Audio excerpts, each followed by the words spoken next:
Hey, Cleaning Nation, if you've ever said Facebook ads don't work for me or Google doesn't work or just in general marketing doesn't work, dive into this video now. I talk with Jackson, our marketing expert. He and I spent millions of dollars on paid ads and helped over 1,000 owners of cleaning companies cover the number one mistake that cleaning company owners make when it comes to marketing. So if you want better leads with the ability to spend more on profitable marketing that actually works, check out the video. We dive into all of it. Hey, Cleaning Nation, Mike Campion here with Jackson Pinky Pinkowski. He is our marketing guy.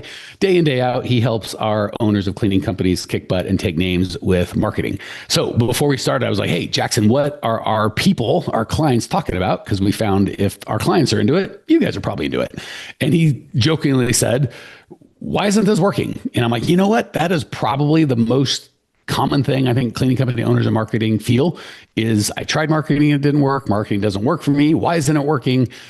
All that sort of stuff. So instead of keeping it just between us and our clients, I figured we'd have a conversation and kind of walk through some of the encouragements and strategies we coach our people to do when they feel like it's not working. And if we're helping them and they're still having to bumps and bruises and things going up and down, trying on your own, probably worse. So let's walk through that. Jackson, you want me to ask questions? You want to give an overview? What's the best way to start? Ask me a question. That's our jumping off point. All right, we'll start. What's the number one thing right now that we know could and should be working, but our clients at least are struggling with? Yeah. So this conversation was on Monday. We're recording this on a Thursday. What I'm hearing Jackson say is he slept between now and then, so he's going to do his best. No, I'm committed. That's what I'm saying. I'm not saying you're saying it, but I am saying Jackson's thinking it. He's too classy to say it out loud. Yes. So the big thing right now, I guess a lot of people are saying, because also we're coming up in the end of the month, recording this in the end of April. A lot of people are seeing things around this time, are making comments. It's stuff that was necessarily working at the beginning of the year, January, February, March, first quarter. Outreach they were doing, marketing, mailers, drop-bys, things like that. Stuff they were doing that period is having diminished results in the month of April, and they're seeing that in the month of April.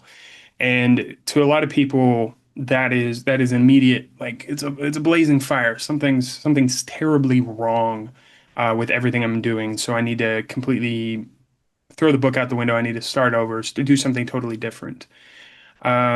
And ultimately, that can be the case sometimes, but we don't live in a perfect linear society, especially with any type of marketing you're doing, whether it's residential or commercial.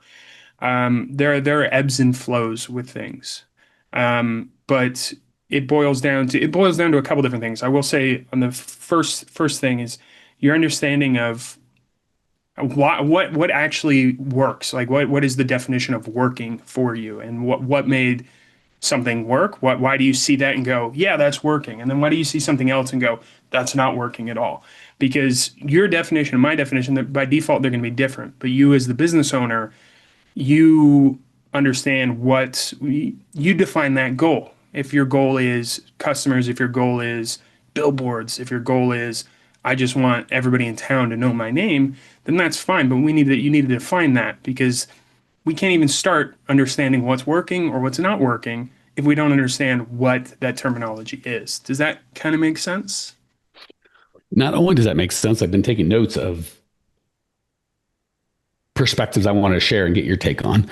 So I feel like I'm a little bit of a broken record, but it's so important, it's worth repeating. The biggest issue, because what Jackson I'm hearing say is clients get concerned when things aren't consistent. What worked yesterday isn't working today.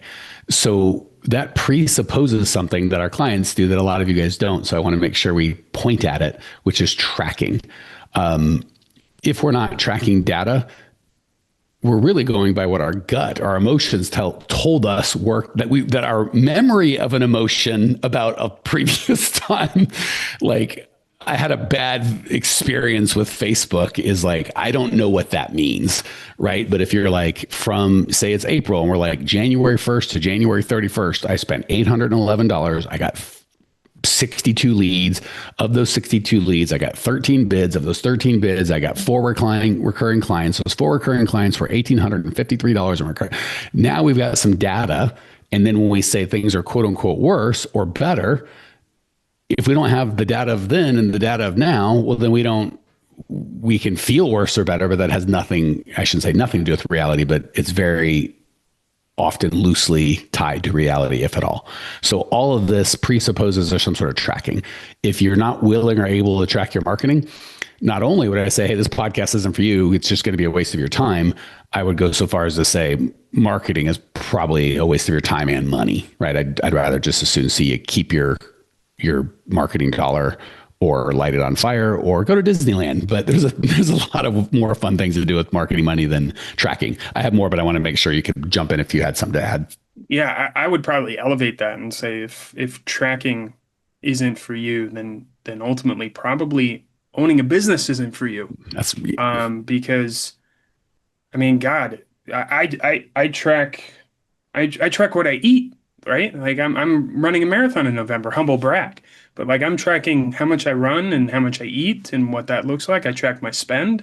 That doesn't include what I track for that's just my personal life. That doesn't include what I track for my business.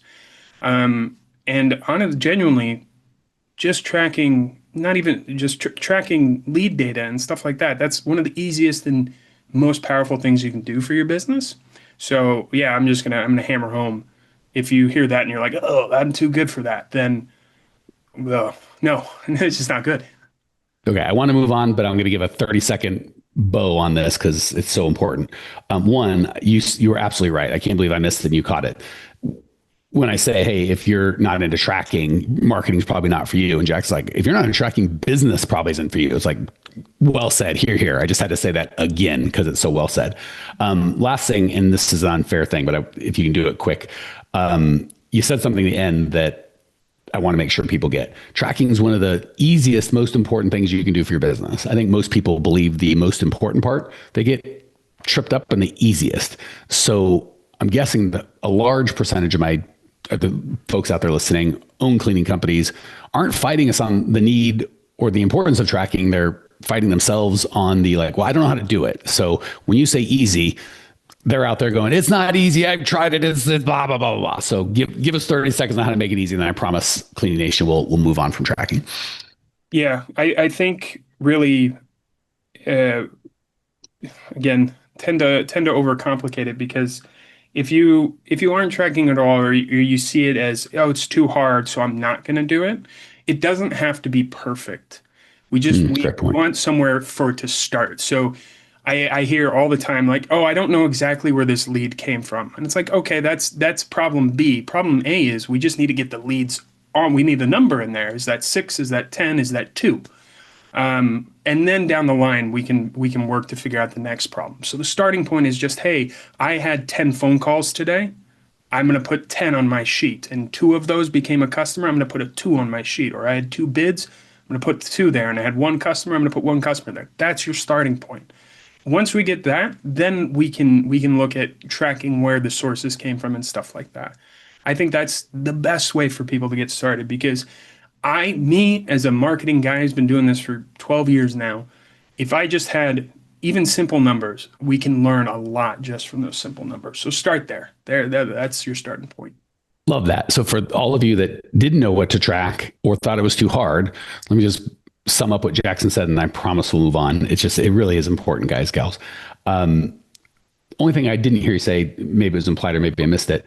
I would track how much I'm spending. So if you're spending, yes. Yeah, but I loved your point about like, well, I'm spending $300 on SEO and $400 on Facebook and $200 on Google. And if I'm not tracking, I'm probably not going to spend that much money on those different things. But well, I'll fight you on that later. At least we know the total tracked, right? So I think people get caught up with, well, I don't know where it came from. We should, and we want to talk about that. But again, you can get 69% of the way there just by knowing total amount spent and, like Jackson said, leads, bid, sales. So yeah, at some point we'll definitely want to get where the lead come from and all that. And even that's not rocket science. It's just I don't want to beat it. We don't make this whole podcast about that. But if you literally just, and you don't have to track it, like you can just look at your bank statement and go, how much did Google take? How much so you don't have to track it, you just add it up. But if all you have is total money spent, number of times the phone rang, an email came in, a direct message, however you're directing them to, how many leads you got, how many turned into, I like bids, but let's skip that. How much turned into revenue and how much that was for, recurring or one time. Like that's it. And again, you could literally do that in 10 seconds a day. Okay. So just like Jackson said, start easy. So what I'm hearing Jackson say is consistency is what people say. What worked before isn't working now. Why? As the horse has been beaten completely to death, that presupposes we're tracking what good was or bad was then and what good is and bad is now. Next thing we want to talk about is Jackson made it perfect, like what works. So even if we have the data, which most of us don't, but when you have it, you can define what works for you any way you want. I've got a pretty simple definition that we coach our folks that I think will be useful to you, which is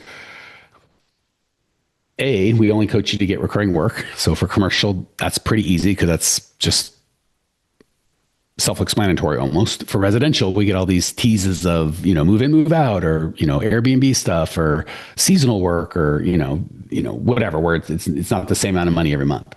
So personally, I would really only focus on the recurring revenue, but easy, because it's just tough. Like, by the way, goodness, if you're not tracking, please don't do one time. Because if you do a $500 job and it costs $250 in labor and you get $250 margin and you don't know if that lead or bid or sale costs you $500 or $200 or nothing, things can spin pretty quick. But assuming you're doing recurring, which is what we coach you to do, easy rule of thumb to have an unlimited marketing budget is as long as you sell a recurring job for the price of the first month and you get paid in advance, you spend all you want, right? So say I spend $500 to get a customer, and I'll be out that $500 for, if it's residential, they come pretty quick. You can get a, couple days, week or something. So I put out $500. If you get paid, say I get a $500 a month every other week client, we coach you to get paid in advance. So boom, I get my $500 right back then. So I'm only out it for a couple of weeks. If you put it, not saying you should put stuff on credit cards, but if you, have access to money for a month with nothing, you can kind of borrow it for free and you get that 500, you pay it right off.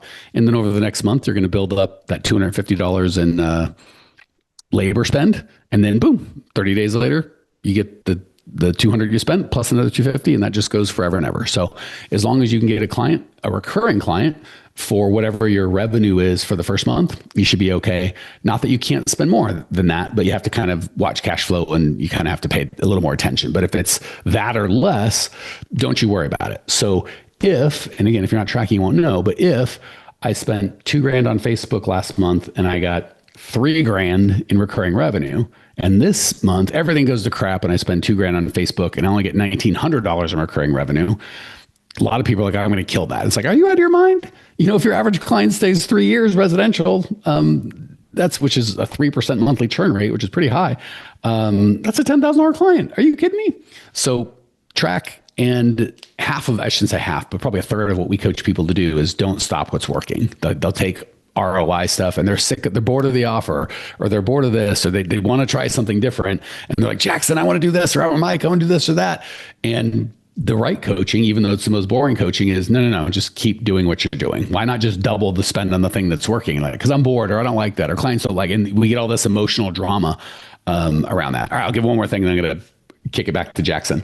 The other thing that can really screw with us when we're going with drama, not data, is when the percentage of leads that are convert to bids are low, but it's super profitable. So we might get something where, like local service ads, you can kind of get cheap leads, but the quality can be a little iffy. We might get 30 leads, and say of those 30 leads, 25 of them are they're one time, or that area, or I'm just kidding, or I don't want, whatever the case may be, they're just garbage leads, right? And 5 are good. And of those 5, you get 2 clients, but the 30 leads cost you $1,000, and those 2 clients are $1,000 a month. The math says, giddy up, let's go. But because we experience the 30 call-ins and I'm just one time, or I'm just one that, it feels like what we'll say is crazy things like all the leads suck. That's not true. It just feels like all the leads suck. And if you add up all the time for those 30 calls or DMs or whatever, it's 17 minutes, right? So again, go with data. Don't just go with it doesn't matter how many people focus on how many leads are bad, and they'll go, they all stink. And it's like, just worry about what you need. They'll do the same thing with hiring. We coach part-time, 15, 20 hours a week. They'll say stupid stuff like, everybody wants full-time. And it's like, no, they don't. There's 10,000 people out there wanting a job. 2,000 would love full-time. You need 3 guys. So what are part-time? What are we doing? So just make sure you go with the data and don't stop the things that are working. I'd say probably a third of our coaching is, this is working, keep doing it, double down before you do something fun and sexy, ring this one out and please, or even worse, I'll stop the thing that's working and test something different, a new headline, a new offer, a new whatever. And then the thing that's working stops bringing you money and the new thing does nothing. And now we've kicked ourselves right in the soft bits twice. Cleaning Nation, before you kill another ad or give up or go back to repeat and referral or change your offer, blame another lead source, actually take a minute to look at your marketing data. And if you need some help, check out the link in the description below. I got you.